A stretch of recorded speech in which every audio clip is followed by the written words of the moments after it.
Tinokukwazisa iyi mhuri yeZimbabwe kusangana kwatiri kuita nhasi rimwe zuva. Ndofunga munotondera kuti tinogara tichikupaika nhau dzevaimbi vedu vemuZimbabwe. Nhasi unoka tiri kuMbudzi, asi kunoku hatina kufambira muimbi, tafambira mukadzi wemuimbi. Rangu zita ndinonzi Andrew Neshamba. Utinwe linjani leZimbabwe.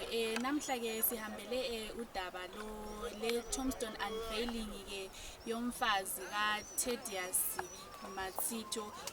Silapha ke sibuye sizolinika ke udaba ukuthi kuhamba njani namuhla. Ndofunga semaonera muri kuitawo zvakare pakati pedu tina sekuru. Regedzai vazvizivise uyezve vabva vatiudza nezveurongwa huri pano. Ini ndinonzi Thomas Tapfuma, tezvara waThedious Matsito. Nhasi tiri pano kuMbudzi tiri kuita Tombstone unveiling yaTendai Matsito, mudzimai waThedious. Vasina kunge vakanzwa nezverufu rwavo, maybe mungangoda kuvataura kuti vakashaya gore rakati. Vakashaya 2007, sorry ndine urombo. Vakashayika 2007. Alright. Tinotenda zvikuru, asi musati mabvaka ndozvati mukwashire nyanga ari muimbi. Tongodawo hedu hwani kambo kamuri kumutonderawo nako zvakare. Gede mwana gede, gede we gede, gede mwana gede, gede gede mwana gede. Aiwa, tinotenda sekuru nemasoko enyu. Regedzai tichinzwa kubva kuna ambuya. Sekutaura kwataita kuti taakudana ambuya, tina ambuya pano. Ndofunga ambuya mungangotanga muri muroora. Mai Matsito. Aiwa. Mai we hanzvadzi yawo. Festival yemba mawo Thomas. Ivo vanga vari Gotwe. Tete wedu Tendai vanga vari Gotwe.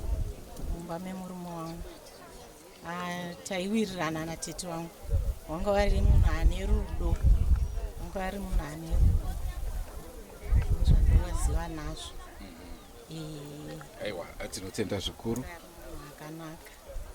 Vakashayika tete 2007. Vana vavo ma-twins vanga vaine 8 years vari mumagrade 2. Muchapedza mudiki anga aine 5 years. Aizoenda kuchikoro gore raiteera racho. Saka kazhinji taingobatsirana nemukuasha kuchengeta vana, tichigara navo. Vaimbouyawo kumba, dzimwe nguva tichimboendawo kunovaona. Mukuasha wedu anga ari mukuasha akanaka, aiziva, aitiremekedza chaizvo. Aiti kana akuuya kumba, kana vasikana ndinogara ndakavataurira kuti baba wenyu vaiziva, vaindunzira huku, mbuya bikai, mbuya bikai. Ndogara ndichivaudza vazukuru vangu kuti musanyime, baba wenyu vaipa, mufanirwa kundiunzira huku muchichibika. Ndozvandinoziva nazvo mukuasha wangu. Vaira shumba vanochengeta. Vanochengeta chokwadi. Mazvita izvenyu. Tinotenda. Ndofunga munotondera zvakare tichikupai chirongwa Forever Missed chaThedious Matsito. Pana apaka tine vana vacho maakuvaziva, asi hazvisiri izvo zvingaite kuti vatadze kuzviintrodusa. Totanga newe, mubva matiudzawo kuti pano zvakamira sei. Ndoitwa Tatenda Matsito. Tauya pano kuita Tombstone unveiling yaMai Matsito the late. Amai vangu vanga vari munhu akazvininipisa, vanga vari munhu ane rudo, because ndakanzwa kuti vakagara nevanhu vakasiyana siyana, vakagamuchira vanhu vakasiyana siyana musha muMatsito. vanga vari munhu aipa, vanga vari munhu akasununguka. Makasimbere muZimbabwe ndoitwa Tarisai Matsito kana tizotaura natatienda tribute Tombstone and Veiling yamama. Ndofunga munotondera patakakupai chirongwa vasikana vangu vari tuvana tudiki iye zvinezvi vava namai ndanyepera hakusi kunyepa. Aiwa, tinotenda zvikuru. Ndofunga manzwa zvataurwa nevakasiyana-siyana pano. Uone njani? Njengoba-ke muLeZimbabwe likuzuleke ukhulunywe ngabatshiyene abemuli lapho-ke belichasisela ukuthi uhamba njani njalo umufi ube engumuntu onjani, wayengumuntu onjani ngesikhathi sakhe ephila. Njengoba likuzwa-ke ngikho khonokho-ke muLeZimbabwe. Chandingade kukuzisa ndiche kuti tichibva pano kumudzimai waTedious tiri kubva taenda kuguva rake iye futi Tedious kuchetwa unveiling zvakare muzuva ranhasi. Njengoba ibona-ke muLeZimbabwe kusho ukuthi bacabangeke ukuthi bebayenzele i-Tombstone unveiling ngelanga elilodwa-ke. Sisuka lapha-ke muLeZimbabwe siya lapho-ke okule tomb unveiling ekaTedious Mapfumo-ke yikho lapha esiya khona. Njengoba libona sisuka lapha sesisiya-ke ku-Tombstone unveiling kaTedious Mapfumo. Regai tipinde muchirongwa chedu chezuva ranhasi tione kuti zviri kufamba sei. Maningi-ke muLeZimbabwe singene-ke kuhlelo lwethu olwanamhlanje sibone-ke ukuthi kuhamba njani. Pano chirongwa machinzwa chatinacho ndofunga panapa pamwe ana madzibaba because ndikuona ndebvu dzawo dzakati kure. Dzanga nekuzvizisa kumhuri yeZimbabwe muwaudza kuti ndiri muwanani uyezve zvamungade kutaura pamusoro pechirongwa chiripo nhasi uyezve zvamuchiri kutondera pamusoro pamai Matsito. Isusu takamira tiri vakuwasha weina Wellington vakarora kwaMatsito. Tongoti pamusoro pamai Matsito haanga ari munhu aibatanidza, anga ane rudo nevamwe especially kuvana, anga ane mashoko akakura zvisingaite maererano nemagariro rova tichazoita takura tichiri vadiki. Taifarira kutamba kumba kwavo tichiteerera nziyo dzavaMatsito ndodzatainyanya kuti tizohwandira ikoko. Zvinhu zvakatiita kuti tisvike kumba kwavaMatsito. Ndozvakaita kuti munotaimira ikoko. Makaroorani kwaMatsito? Takaroora Tarisai. Tichachiunza hedu chirongwa ichochi tichakutromai kumba tozombonyatsotaura nemi takasununguka. Ndikade kuti imi mutaurewo zvakare mutiudze zvamungade masoko enyu. Handina akawanda ekuwedzera zvangu, ndofunga zvangu taurwa nemukomana yeyu sezvo ari mukomana ndakangokurawo naye ndizvozvo handina kuchikutaura, taingofambidzana. Asi musati mabvaka wani kambo kawaMatsito. WaMatsito tinowanzofarira kuti kana tigere vanodanana mudzimba wavo ndokandonya ngekuti rudo inzira yekutsvaga. Apa mandiudza tasarwa nekukaimba. Mari yesawa. Pamusoro ana Mwari, ndini mai waTendai, zita rangu ndinonzi Constance Murinda. Ndakarwadziwa fani kurwara kwakaita Tendai akatisiya madzimai, ndinorwadziwa kana ndichifunga kuti mwana uyu wakanga wachitichengeta zvaindifadza mwana uyu. Wachitifara achiuya achititora uchigara kumushango nogara kwaZuze kumusha kwangu. Waiuya achititora nemurume wake Tedious tichiuya tichitandara pamusha pavo apo. Saka ndafara hangu nezvakaita vazukuru. Ndotenda vazukuru zvamakaita. Ndosiya mbiri yeJesu Kristu. Amen. Pamusoro yona baba namai muri panapa. Nhasi ndine mbuya wake Tendai akarara apa uyu. Ndanga ndisina dambudziko mumba mwacho. Ndaibuda kumba kwangu ndakarongedzera kuti ndiri kuenda kumba kwa mwana wangu. Ndeisvika mai Tendai ndiye ainditambira. Ndichisvika mumba mwacho ndichitandara ndichigara tichibvapo naine naiye tichienda kumba kwa mai wacho kwaZuze. Tichisvikako tichineta tichidzokera. Apo nhasi ndikuti murooro wangu waita basa, wachengeta mhuri yako, hauna utsinyi, hauna chinyi, saka enderera mberi. mhuri yako igare zvakanaka nakwaona rorga nakuguma kwavo kwese. Saka ndio zvakundikutaurira muroro wangu kuti gara zvakanaka zvako. Nhamo iri kuvanhu vense wachengeta mhuri yako zvakanaka namurume wako. Ameni. Ini ndiri kunzwa kufara ini. Ndiri kunzwa kufara. Zvinorwadza but zvinofadza. Ndinotenda chaizvo natenda iyo. Akomana tenda yakarorwa ari mwana mudiki kani. Ari under age naMatsito. But nenyasha akaita kuti aite mai vevana. Akaita mapatya ake tinoti twins. Akaita mukomana wake amenoti ari kupikwa Tedious wacho sazita wababa wake asati auya but akaita hake akaenda akatisira vana. Thanks God.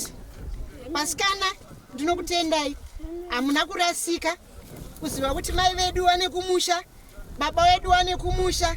Taisuwira chaizvo kuti dai Mwari wakuropafadzai muite zvidhafu zvinopinda izvozvi.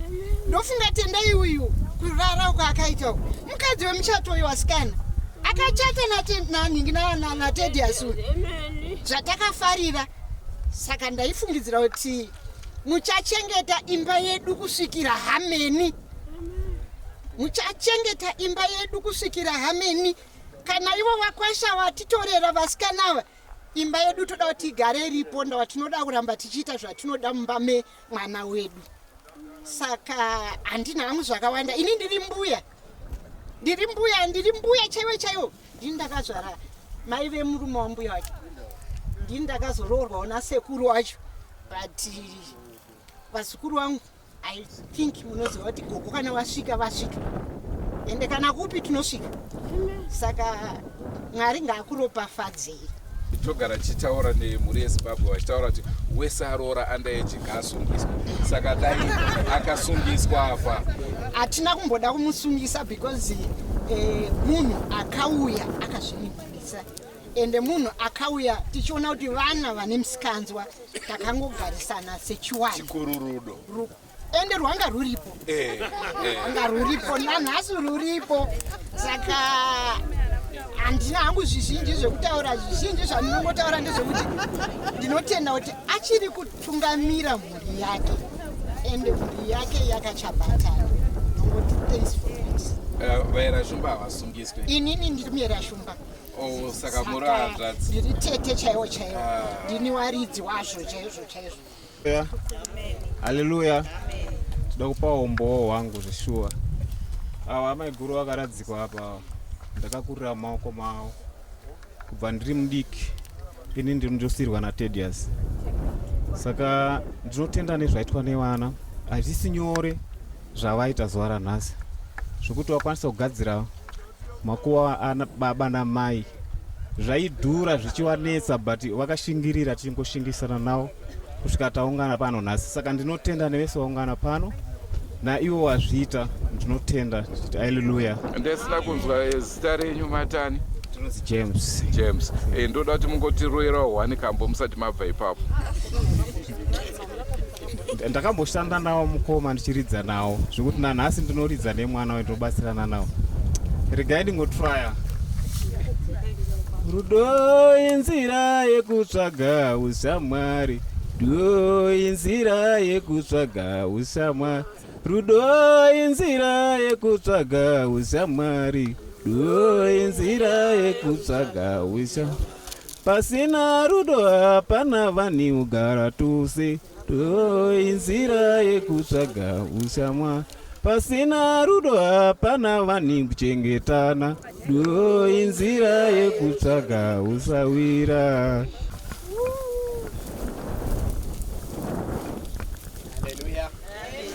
Haleluya. Amen. Tinoda kutenda muri pamatsito nezvayaita chinhu chakanaka. Haleluya. Kuti tikada kutarisa pasakapa tiri pano dzimwe dzedzimba dziri pano hadzichatoonekoneka hadzichatosiyikana zvekuti mhuri inoteera kumashure kana ikada kuzonzi endai pabuya wenyu wakaradzikwa pakati vakauya haigone kuvawana. Asi zvaitwa nemhuri iyi chinhu chakanaka. Wana wevana vavo vanogona kuuya wega wakasvika wakapaona pana gogo wavo, nekuti chinhu chaitwa pano chinhu chakanaka. Haleluya. Bhaibheri shoko raMwari robva rati hanzi muti wakanaka unodyara zvibereko zvakanaka, muti wakaipa unodyara zvakaipa. Haleluya. Izvozvi zvega zvinongotiratidza kuti muzukuru akarara apa anga achiita zvinhu zvakanaka nekuti arangarirwa muzuva ranhasi. Kudai anga asingaite zvakanaka, asina mabasa akanaka anogona kurangaririka, angadano asina kurangarirwa muzuva ranhasi. Haleluya. Saka arangarirwa nekuti ane mabasa akanaka amutevera muzuva ranhasi, aita kuti mhuri yake irangarire kuti kuna amai vedu vakaradzikwa, kune hanzvadzi yakaradzikwa, kune muzukuru akaradzikwa, kune muroora akaradzikwa ari kumbudzi. Haleluya. Vakauya vakarangarira vakaita chinhu chakaita sechichi. Even Bhaibheri shoko raMwari, Mwari wati vana vaIsraeri vachiyambuka paRed Sea, Mwari vanotaura kuti mugonhonga matombo ari pakati pegungwa muende nawo kuti mugozoudza generation ichatevera. Haleluya. Kuti igoziva kuti Mwari wenyu wakakufambisai nepavhu rakaoma mukati megungwa iri. Haleluya. Saka tinoda kungotenda nemhuri iri pano.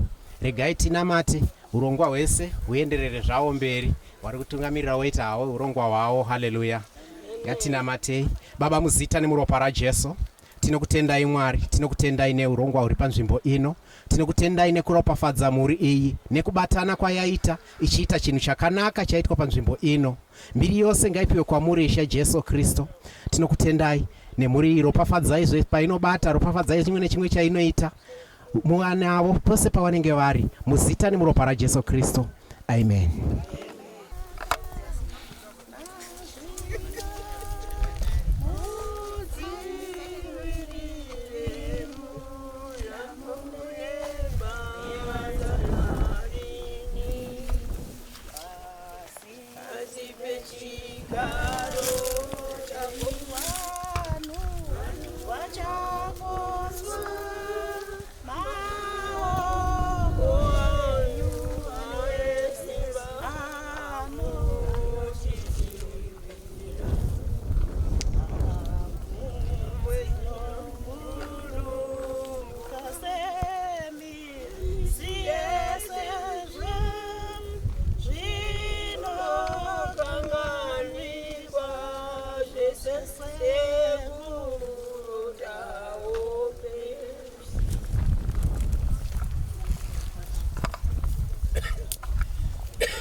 Tinokumbira vanouya agotiverengera zviripo kuti vanhu vazukuru vanouya kuzotiverengera.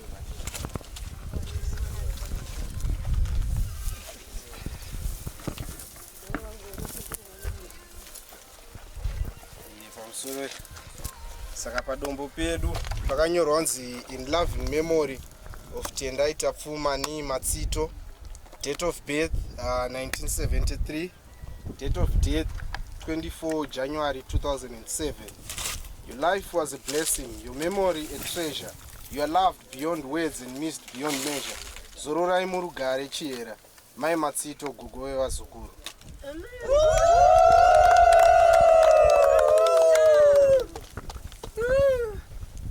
Maita wazukuru, maita maiwarara mumba makanaka.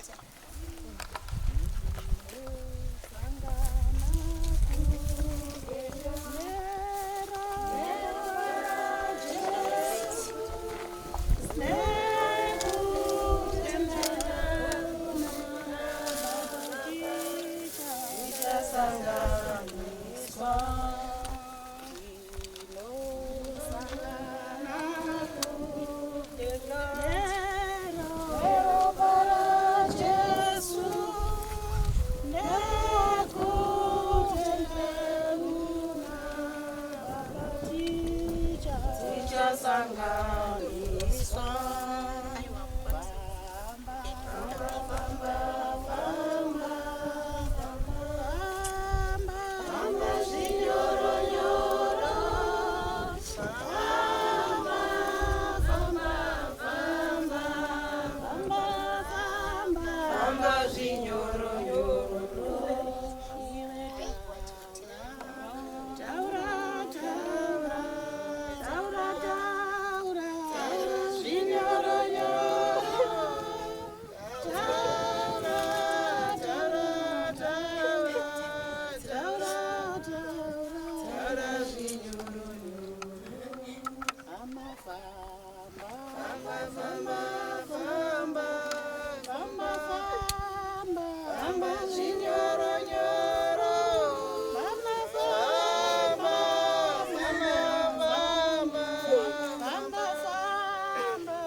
Zimbabwe sekuvimbisa kwataita paya kuti tichabva kumbudzi tichienda kuRestland ndokwatiri ezvezvi kudziva rasekwa extension panova ndipo pane rinda remushakabvu Thaddeus Muchapedza Matsito weNgwenya Brothers ndokwatauya. Naizvozvoka pano tine mwana wacho atoda kuti tigokurukura naye vachele.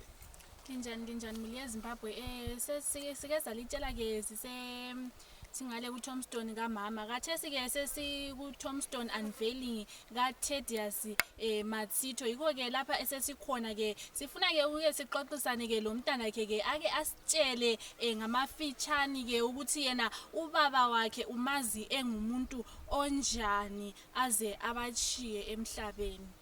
Ndinotondera ka Thaddeus takambokurukura newe zvikuru pamusoro pamudhara wako. Tisingaende ikoko kuti titaure nezvamudhara, tingade kuti utanga kutitaura pamusoro pechiitiko chiripo muzuva ranhasi. Zviri kuitika nezvekuti nhasi tiri kuunveila matombo ramama neramudhara zvekutoti nguva ineyi tatomirira vamwe tatobva kumbudzi titomirira vamwe kuti vatosvika titotanga program dzacho. Ameno tiri paunveiling yeTombstone kudai ndezvipi zvaungade kunge uchitaura uchitondera mudhara wako? Zvandingangotaura pamusoro pamudhara zvongoti pabasa ravo inini chandainyanya kuona pana mudhara munaikoshesa basa rake zvekuti munhu akazotosvika pakushayika achirwara angori pabasa rake chete. Tichibva kuna mudhara touya kwauri wapapi nerwendo rwekumanzi? So far tine album 1 randakaburitsa then so far tiri kutogadzira tine rimwe album ratida kuburitsa gore remangwana iro riri saka takatotanga recording session.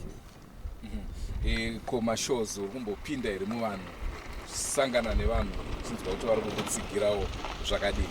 Handizvozvo mashows atongotenderera kuka kuMarare edzwa kumaoutskirts ikoko but ndizvozvo hazvizofanana hazvo nelevel rekwamudhara but vanhu vari kuratidza kuti vanenge vari kuita kakugamuchira zvavo. Tinaika Thaddeus Muchapedza Matsito Junior kuti timbotaura tiri pachirongwa cheunveiling yeTombstone yababa vake iriko muzuva ranhasi. Vachena lizwile ke muliya Zimbabwe sikotisana ke lo Thaddeus Junior ke lapha esitshela ke ngobaba wakhe njalo ke njengoba libona ukhangathi ayena ulandela ke indlela zikababa ke ezokuchaya ke ingoma ukuze ka Zimbabwe ke ethabise thina imuli yeZimbabwe. Hayi njengoba libona ke imuli yeZimbabwe ke ukhulumile lokho akukhulumileyo ndithemba sonke sizwile ke imuli yeZimbabwe. Tisati tabva kapauri Teddy ameno wombotitsemurira kambo ndozva kuti mudhara anenge achinzwa anyatsoziva kuti wapapi nendima. Pane imwe imwe song yakambona kudhara inonzi Vadzimu iri vana album Nyaradzu nyangwe ichinzi konai vadzimu vangu vambuya nasekuru namo yandaona pano haine vamwe panyika chii chandingaite chingapedzewo namo ino vakuru makaenda musina kundiudzawo ndinenge ndichida kutonzwa azogoshuta magitari ndo asipo ndoda kumbiri kwacho vadzimu vangu mwana wenyu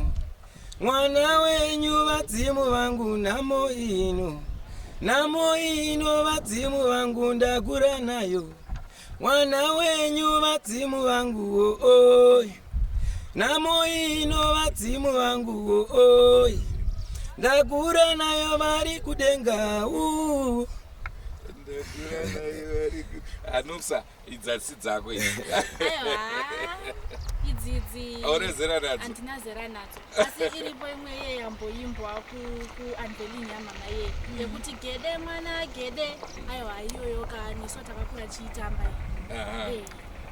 zvakanaka muri yezimbabwe regai tiendere mberi nechirongwa ndofunga pari zvino vanhu vakusvika tinzwawo kuti chirongwa chinenge chichifamba sei mhiri yezimbabwe ndithemba-ke ngathesisa isikhathi sokuthi siqhubekele phambili-ke ngohlelo ndithemba-ke abantu sebefikile ngobuningi babo ukuthi uhlelo luqhubekele phambili umsebenzi wokwenza i-unveiling kababa uThedious Matsito tisati tabva pane kambo kanonzi Rose unogona ukarowa here imboti vanhu wendazozvionera kutaurirwa unyimwa mbaredze kumusana varume woye iniwo ndazozvionera kutaurirwa unyimwa mbaredze kumusana varume woye vanhu vazhinji vaindiudza kuti Rose uyu zvaunoona hana rugare chokwadi vanhu vazhinji vaindiudza kuti Rose uyu zvaunoona hana ruchengeteko zvino zvaazoenda andigura kunorira pasina ruonekano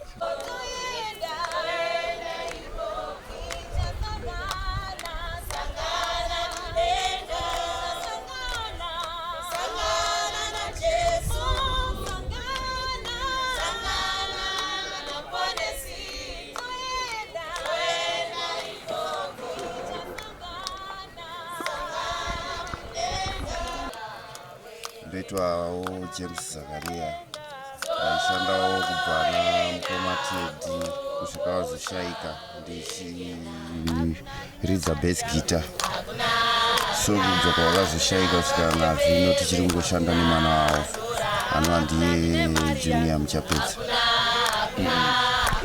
Tingati isusu pakushanda kwamaita mese ndekapi kambo kamunoti akamboka ndoda kudarika twese uye zvakana muchiridza kamunyazofila kuti hapa ya zviri kufara ndinofarira kanonzi Muzita Rush ndosonga ndofarirawo kana tiri pakuridza magitari nekuda kwefast beat yako ndo zvandonyanya kufarira kuti kanotambika plus kanoridzika zvakanaka. Tichitarisa muchiri kushanda nawo mudhara pane zuva here ramuti mufe makarikandamo ichokwadi iripo pane rimwe zuva ratakabuda tichienda kubasa taenda panonzi paMapinga apo ipapo ndo pakaitwa basa rekuti kana ini ndakafara chaizvo nanhasi handisvikanga. Chii chakaitika? Aiwa basa raitongofamba zvakanaka pasina kana zvainetsa. Zuva randisingakanganwi izuva ratakamboita mashows kuMozambique. Pane imwe show yatakamboita kunonzi kuMutarara district apakaita zvishamiso nokuti takazadza ground ranga rakakura rakaita stadium iyi yakazara vanhu zvekuti kunze vakazara vachitadza kupinda but mamotokari iwe achinozadza vanhu vakazara zvekuita kumira vakaita shura zvakaita shishamiso ende ipapo vakomana vakapefoma zveshuwa nokuti nezvazvo zvaitika plus ikoko Cloudera ikoko kunofarira music yedu Ngunya Brothers. Kwangu uri kutangawo kuti wanodza zvemagitari sungura ichisvika nzvimbo iwe, saka zvakaita uchishamiso kwavari kuti vanhu vatinonzwa paredhiyo ndoshwashwa vari kuva vatinoona patv vava ndoshwashwa vari kuva. Saka musi wevharazara yanga iri independence iri 25 June uko kuMozambique muna 2006. Apa kuti vakaita zvishamiso zvakazara Grand Rosanda zvatisatambira tamboita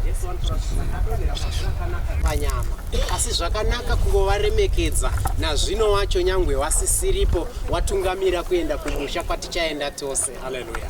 Saka zvavaita muzuva ranhasi chinhu chakanaka. Haleluya. Chekurangarira vabereki vavo vachivaitira zvakanaka zvakadai. Murume ari pano ndinovimba kuti nyangwe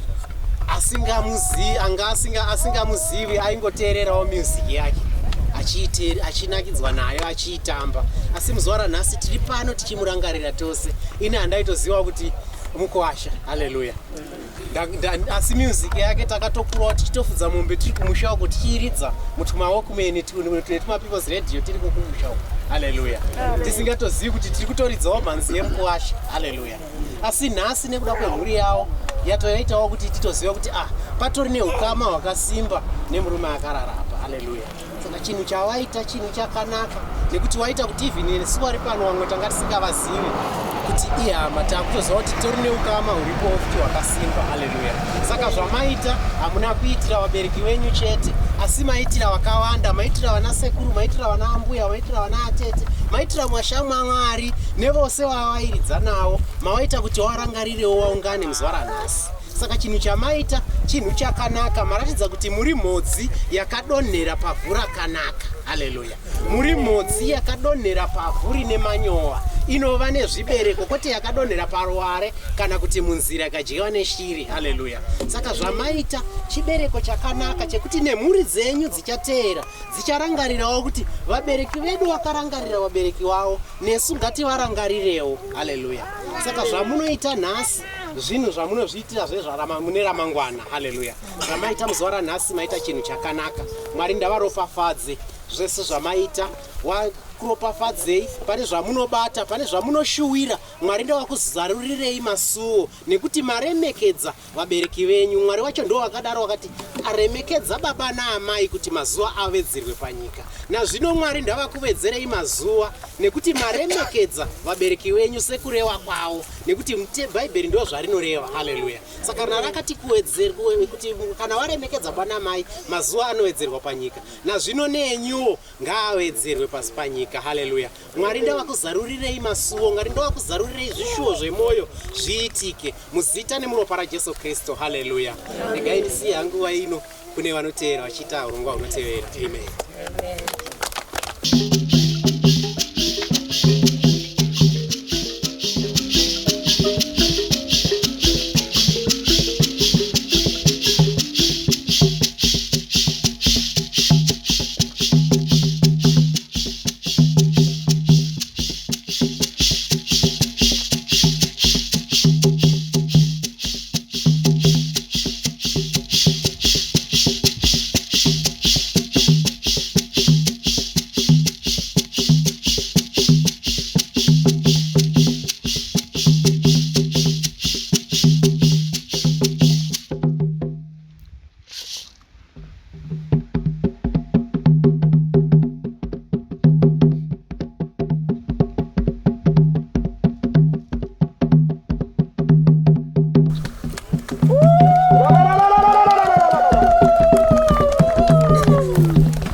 pamusoro ndine urombo kuti pane zvimwe zvakazongosanganiswa zvinozonge zvakanyatsa kutedzana zvakaifanira kunge zviri, asi ndoda kuerengawo mazita enziyo ndingangoti madamba refu kana kuti maubhamu akasiya aitwa nasekuru wangu. Saka pekutanga nanyaradzo nanyorwa chakanaka ndipe zororo chivaraidzo rudo kurongerana manyemwe emhuru muzita rashe tinokutendai tumira shoko murawidzo munhamo chido changu zano rangu nedzimwe dzakasiyana kusvika pamuchato wagere nekuti ndo mashoko akanyorwa asi hadzisiri dzadzo dzese nekuti tinokuverenge zviripo.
Konai vadzimu vangu vambuya nasekuru namoya ndaona pano haine vamwe panyika chii chandingaite chingapedzewo nhamo ino vakuru makaenda musina kundiudzawo kugara ari bopoto pamusha pandadzungaira chii chandingaite chingafadzewo vana vangu kukura kwangu ndaiva munhu wenhamo ini usei makaenda musina kundiudzawo. Rudo inzira yekutsvaga ushamwari. Rudo inzira yekutsvaga ushamwari. Rudo inzira yekutsvaga ushamwari. Rudo inzira yekutsvaga ushamwari. Vadzimu vangu mwana wenyu. Vadzimu vangu mwana wenyu. Mwana wenyu vadzimu vangu namo ino. Mwana wenyu vadzimu vangu namo ino. Namo ino vadzimu vangu ndakura nayo. Namo ino vadzimu vangu ndakura nayo. Mwana wenyu vadzimu vangu oye. Vakomana vengwenya simukai mugove ngoma. Mugove ngoma simukai mugove ngoma. Vakomana vengwenya simukai mugove ngoma. Ini vangu ini zvauya ndinoda kugova ngoma. Kugara kurangarirawo nazvineiko anangurudza kwakaenda mwana uyo. Kugara kurangarirawo nazvineiko anangurudza kwakaenda mwana uyo. Ini zvangu zvanyanya ndaneta kurendera nhamo nangurudza kwakaenda mwana uyo. ini zvangu zvaoma ndaneta kurendera namo anondiudza kwakaenda mwana uyo.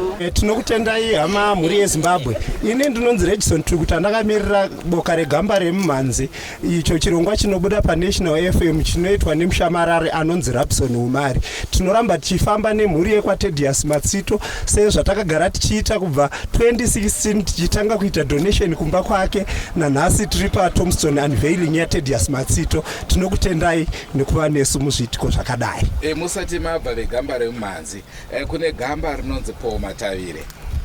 Chokwadi. Imba yavo yakudhirika. Mubatanoka neDrumas Media for the first time. Tonovaka imba yako. Chingave chiitiko chakanaka. Isusu tagara tinoti panoitika chakanaka tinenge tiripo. Senhepfenyuro yevanhu yeNational FM hatisarire pane zvakanaka zvakadaro zvinenge zvichiitika. Ende ragara iri maprograms edu atagara tichiita iwayo gamba remumhanzi pakuisa ruoko patinenge tichikwanisa kubatsira napo. Mwana kanaka achauya gumba kwangu. Mwana kanaka achauya gumba kwangu. Ndicho chirongwa chatanga tiinacho muzuva ranhasi mhuri yeZimbabwe, Tombstone unveiling yaTedius Muchapedza Matsito. Siyalibingelela ke njalo mhuri yeZimbabwe. Yilo ke uhlelo okade silalo namhlanje ke iTombstone unveiling kaTedius Matsito. Tingadai takuverengerai nziyo dzakanyorwa manje dzagarirwa uye zvanhu vacho vakagara ipapo apa rikasadhirika Tombstone amene ipapo. Mishumba. Mhuri yeZimbabwe besiyalibalela ke okubhaliweyo ingoma zakhe azichayayo, kodwa ke hayi kungaselani ke bakhona ke abahleziyo khonapho. Indogara ndichiti hangu nziyo dzake dzese ndoda kanonzi Rosi, zvokuti izvo zvino vakagara ipapa mhuri yacho, ndoda kuti wangondurerawo Rosi. Teddy svika padhuze, ndikangokanzwa ikako aiwa ndokwanisa kuenda ndakafara. Uye ako apa Teddy. Vamwe motidai rona roa akutinzo. Vanhu wenda zozvionera kutaurirwa unyimwa mbaredze kumusana varume woye. Iniwo ndazozvionera kutaurirwa unyimwa mbaredze kumusana varume woye. Vanhu vazhinji vaindiudza kuti Rosi uyu zvaunoona ana rugare chokwadi. Vanhu vazhinji vaindiudza kuti Rosi uyu zvaunoona ana ruchengeteko.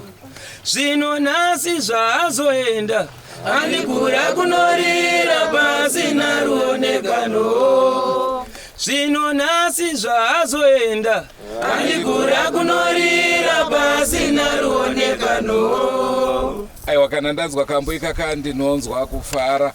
Rangu zita ndinonzi Andrew Neshamba Nomsankomo. Ngatisanganei mune zvimwe zvirongwa zvaticharamba tichikupai, asi senguva dzese mhuri yeZimbabwe tinokurudzirai kusubscribe kuDrumas Media. Drumas Media, taking you to another level. Goodbye my friends, wakamboonana tichazoonana nerimwe zuva hama dzangu. Goodbye my friends, goodbye my friends, wakamboonana tichazoonana nerimwe zuva hama dzangu.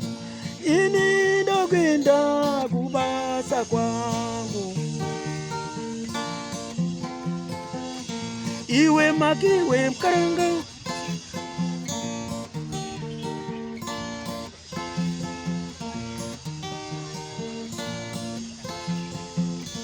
Iwe makiwe mkaranga, iwe makiwe mkaranga.